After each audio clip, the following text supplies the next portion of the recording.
Thanks for coming. So, first of all, I would like to know how many of you have been here before? And how many of you visited the old museum building that was just a block north? Great, okay. And how many of you have been to a Creative Mornings talk before? Fabulous. Okay, and just because I want to know, how many of you raised your hand all 3 times? Oh, good, excellent, okay. So, oh, this is fancy. When I first started planning this talk, Sydney from Creative Mornings sent me to the website that shows pictures of the conversation starter name tags. This is a gem that appears there. My favorite design-related word is minimal, the global theme for today. So I'm not a designer. I work with designers and I work with historians. As a museum exhibit developer and project manager, I'm kind of a bridge between different kinds of thinkers. So I approached the global theme of minimal as a concept. Almost immediately, my head was crowded with dozens of thoughts swirling around. And just to make it more complicated in there, I watched several Creative Mornings talks online. Here are a couple things that struck me. Patrick Merrill, speaking on the importance of making for the global theme Make last December, showed this image. He described making his winter solstice image as just aligning shadows across the beach with nails that were there. He called it something simple, efficient, and yet creating a moment. And it is simple. Also, lining up shadows like that, that's kind of complicated. To me, it seems pretty complex. In contrast, here's Andrew Novick. He spoke on the theme Hidden in March. This guy, he could be the anti-minimal personified. And he's here today. His website is I Save Everything. This is his 20 years of insane, awesome desserts that I ate. There's a lot going on there. And at the same time, it's straightforward, right? It's 1,000 5x7 pictures of desserts. So maybe they're both minimal in their own way. They're also quite complicated, which made me think minimal is pretty subjective. I also came to think of minimal as quite relative. The best illustration I have of that is about me. Several times thinking about this talk, I thought to myself, I'm so minimal that, fill in the blank with a one-line joke. One thing is about my fairly minimal family. I'm so minimal that I had kids without a partner. Several years ago, I thought about doing this. I had in my head a family that would look kind of like this. And I got really lucky right away and got 2 babes. So we look like this. These illustrations are used with permission from Todd Parr from his fabulous The Family book.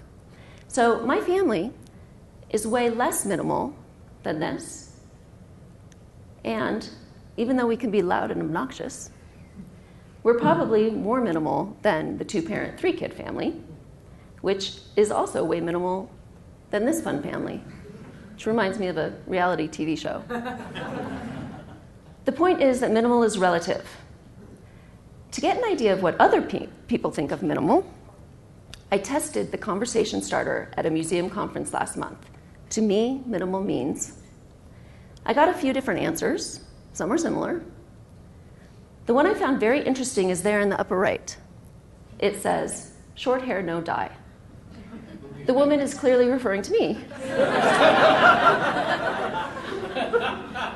I do have pretty minimal hair, not much of it, no color, no styling necessary, but it took me a while to get here.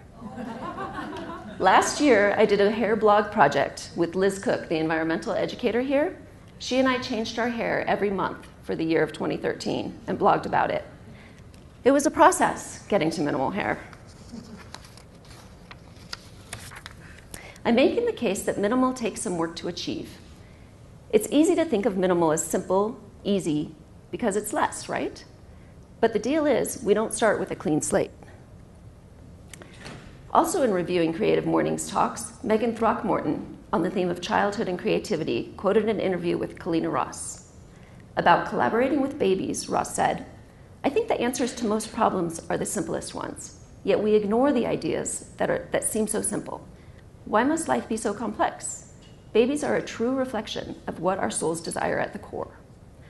So, by the time we're adults, we have a lot of stuff. We've accumulated a lot, and minimal becomes a matter of editing.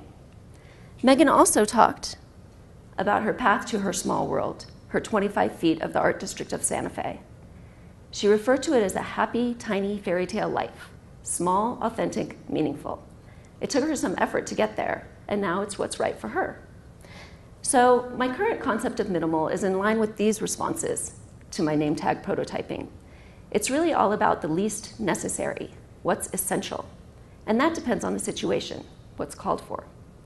Figuring out what's essential, what the appropriate minimal is difficult, and then getting there is difficult too.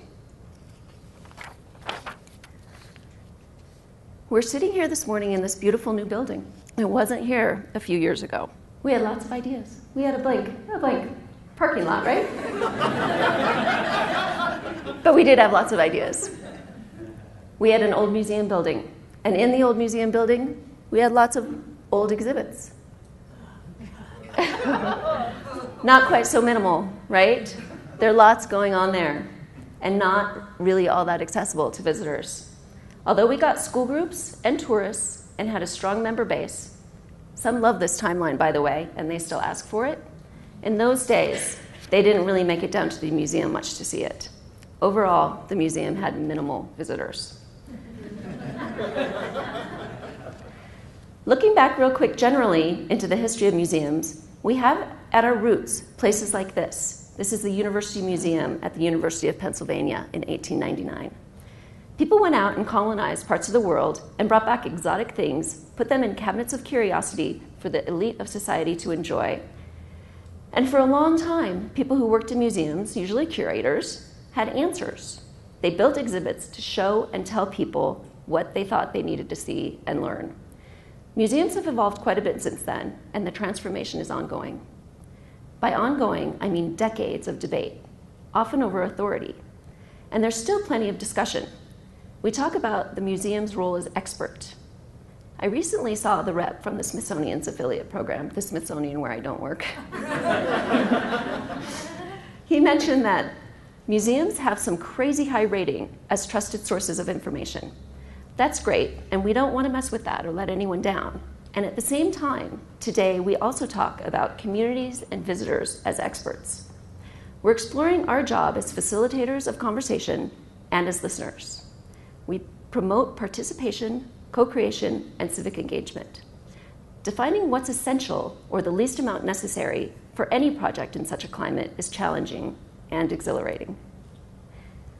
So while all of this conversation is going on in the museum field, the Colorado Historical Society is given this amazing opportunity. The institution leverages a forced relocation to reinvent itself. Teams from across the institution wrote a new museum-wide interpretive plan, recognizing that history museums across the country were declining. Visitation was low, and at the same time, funding sources were less secure. To survive, we need to demonstrate our relevance and be able to measure our impact. As the old museum was being torn down and the new one grew, it became clear that History Colorado was uniquely positioned to do some important things, like foster an understanding of Colorado's presence in the context of its past, and also foster a sense of community identity, engage people in conversations about the future grounded in our shared history, and take care of our stories and collections for future generations. For exhibits, the big ideas became History Matters and Colorado is Extraordinary. And we were committed to making it relevant and fun. So this is a departure from what was going on in the old building. Early on, it was decided that exhibits would not be a chronological march through time, but would take on a thematic approach to Colorado history. The themes: communities Coloradans have built through time, the interaction between people and the state's extraordinary landscape, and the dreams and visions that the state has always inspired. And we had audience goals too. To attract metro area museum goers, that means locals who would come and come back, attract families, which we defined as anyone visiting with kids, increase audience diversity. That's something museums have struggled with for decades. Build a value-driven member base, and expand our field trip base beyond the 3rd and 4th grades. So that's a lot. And we had some constraints. This is not us. Unlike the oh heck yeah guys who spoke about their way cool immersive street arcade last month at Creative Mornings, on the theme of freedom, of course, we do have clients. We have lots of stakeholders, interested parties. We have the state, our board, our internal clients and donors, and ultimately the end users, the visitors who will come and experience the exhibits. Other constraints: we have to get the facts right, protect the artifacts, make it accessible and safe, hit educational standards, address learning styles, different visitor motivations, and the list goes on. We're getting farther away from minimal. And this is what we're doing. We're creating these insanely complex three-dimensional spaces. This is the Denver A to Z exhibit upstairs.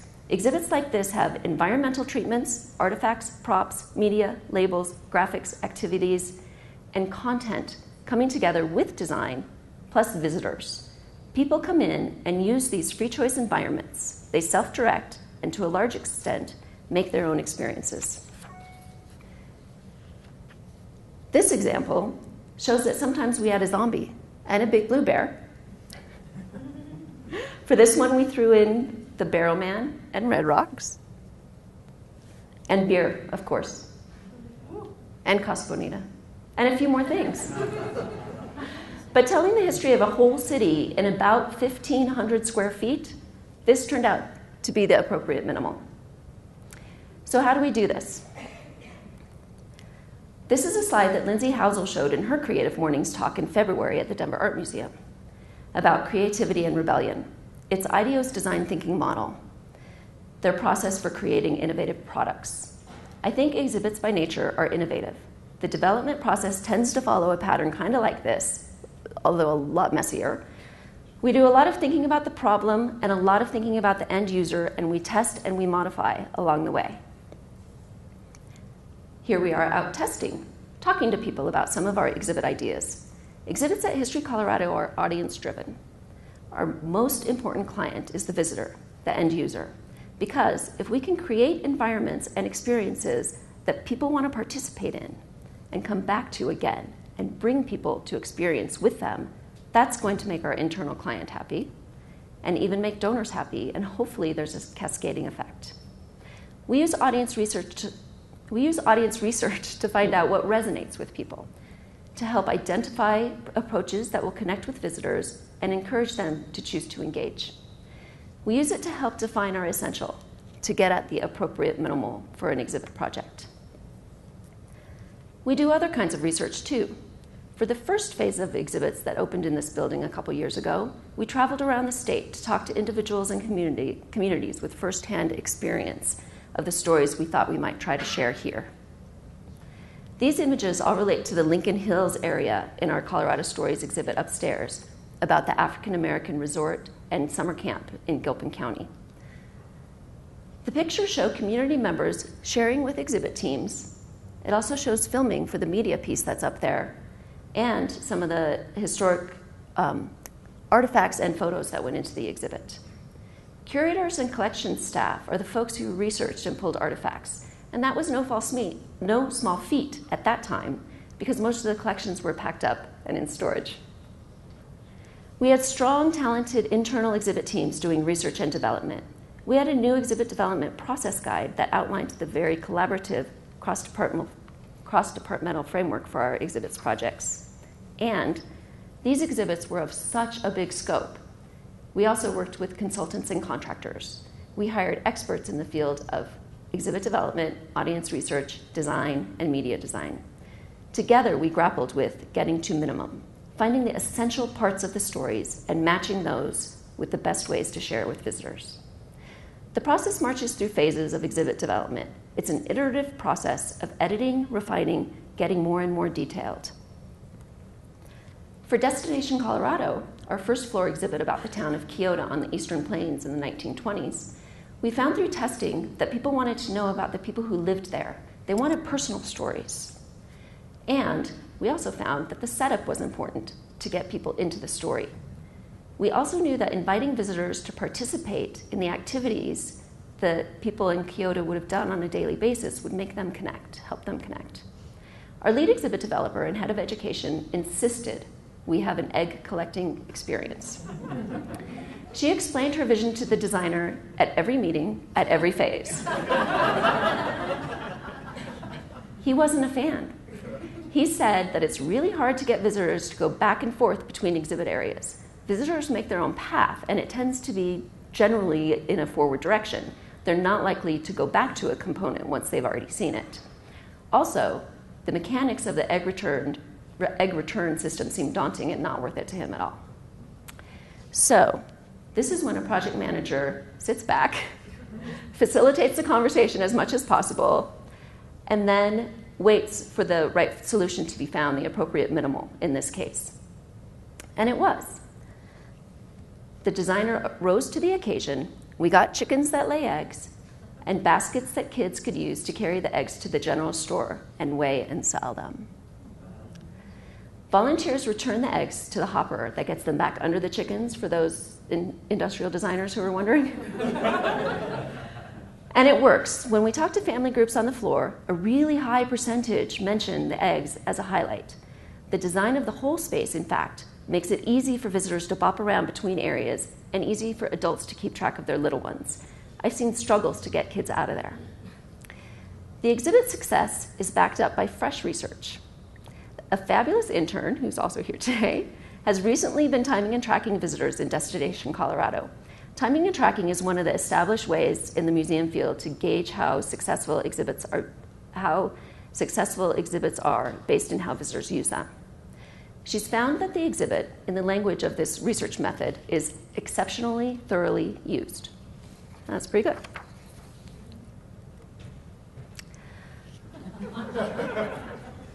There's our old buffalo, dressed up a little bit. We opened 2 years ago with the first phase of core exhibits, Destination Colorado, Colorado Stories, the Atrium programs. And 6 months later, we added Denver A to Z. And last November, opened a second phase core exhibit, Living West. Meanwhile, we've done several changing exhibits, and just days ago opened our first large-scale traveling exhibit, Food Art Global Kitchen, from the American Museum of Natural History. So this is actually a really good time to look back and to look forward. In all the amazing, collaborative, grueling, thrilling work we've done up to this point, did we get to our appropriate minimum? It's a good question. And it's probably as subjective as the term minimal itself. We'll always have critics, of course, and we also have some evidence that our exhibits are connecting with people. When we started planning exhibits for this building, we had in the field of history museums a couple models. The Chicago History Museum and the Minnesota History Center were doing great things. Now, we rank among them as one of the most dynamic and innovative history museums in the country.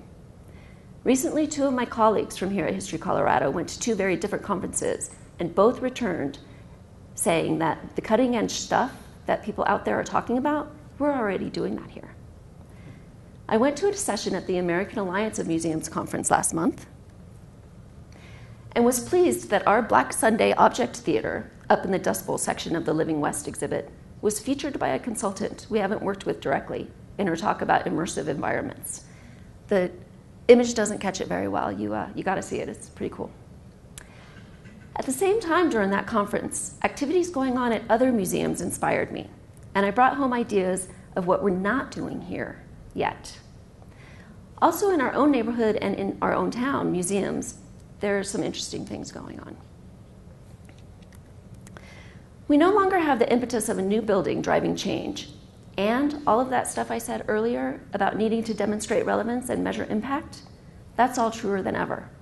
The old museum was part of a dying breed, and we too will become outdated unless we innovate, unless we tap into our adaptive capacity and continue to reinvent ourselves. And as usual, there's no shortage of ideas. We're thinking of exhibits that celebrate the history of Colorado, of our great state. We're thinking of exhibits that could feature more artifacts, a desire we hear from a segment of our audience. And in the pattern we started several years ago, we're continuing to chart new territory. We're exploring tackling issues, bringing the civic engagement part of our mission currently being done in original ways through programming into exhibits too. For example, we're asking questions like, how can we use our outstanding firearms collection to be a jumping off point for exploring with people gun rights and gun control issues. How do we couch conversations about homelessness in the boom and bust cycles of Colorado's past? Our process also continues to evolve. We're doing more physical prototyping, and we're working more with community groups. Generally, we're opening up discussion even more. We don't just want to ask visitors and potential visitors for answers to our questions anymore. We hope they'll help us craft the questions too. That could lead to more possibilities. For example, the final Creative Mornings talk I'll reference, Kellen Kurtz talked about Love 146, human trafficking. Could we tackle a topic of human trafficking here? Doesn't seem like it might fly with our target family audience, yet kids are out there vulnerable. I don't know. It's never come up here until now. What I do know is that we're inserting more experimentation into our process, and with that comes an expectation of failure. We've got to be allowed to have some trial and error, to learn and to move forward. It may be disruptive, uncomfortable, and we may be misunderstood, which is tough in a place like this. And that's how we'll get to our new minimal. Hopefully, more of this. People crowded in the museum enjoying themselves. I came across a quote recently that stuck with me. It's easier to act your way into a new way of thinking than to think your way into a new way of acting. We're going to continue to act at History Colorado and make things happen. Our educators and our design and production department are particularly good at that, as are some of our curators and collections folks. And the superstar here is Abby, who you met earlier. She's the one outfitting the bison outside, and she's the one who thought up the little free library on the corner, and so much more, including bringing Creative Mornings here today. So thank you again, Abby, and thank you all for coming.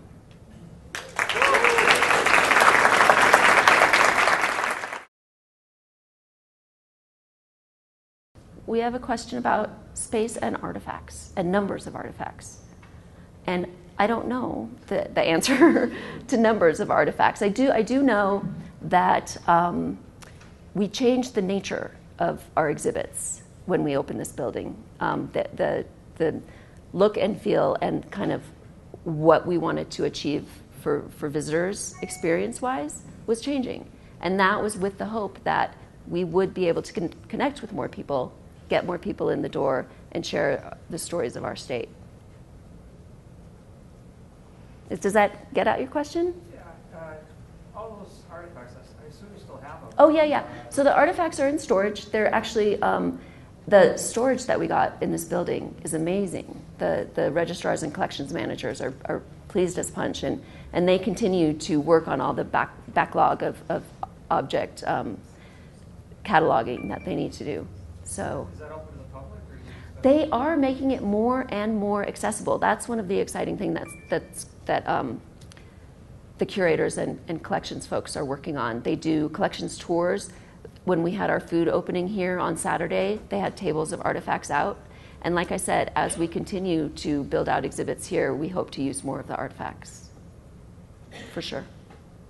And there was that time that everything was packed up while we were planning exhibits. I mean, I have to mention that some of them weren't at our fingertips, so that went into it a little bit.